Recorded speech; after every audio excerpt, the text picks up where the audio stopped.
ನಮಸ್ಕಾರ ಸ್ನೇಹಿತರೆ, ಇವತ್ತು ನಾನು ಮಜ್ಜಿಗೆ ಹುಲ್ಲಿನ ಕಷಾಯ ಹೇಗೆ ಮಾಡೋದು ಅಂತ ತೋರಿಸ್ತಾ ಇದ್ದೇನೆ.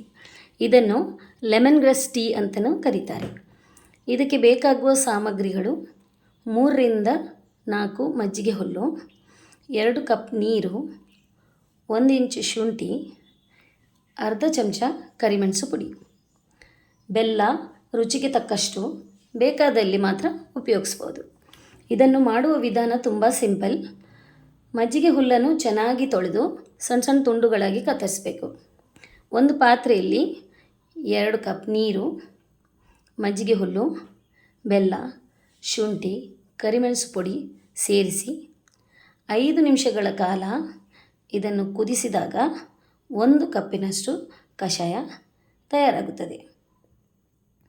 ಈ ಕಷಾಯವನ್ನು ಗರ್ಭಿಣಿಯರು, ಹಾಲುಣಿಸುವ ತಾಯಂದಿರು ಅಥವಾ ಆರೋಗ್ಯ ಸಮಸ್ಯೆ ಇರುವವರು ವೈದ್ಯರ ಸಲಹೆಯನ್ನು ಪಡೆದು ಉಪಯೋಗಿಸೋದು ಉತ್ತಮ. ಈ ಕಷಾಯ ಕುಡಿಯೋದ್ರಿಂದ ಜೀರ್ಣಶಕ್ತಿ ಉತ್ತಮಗೊಳ್ಳುತ್ತದೆ.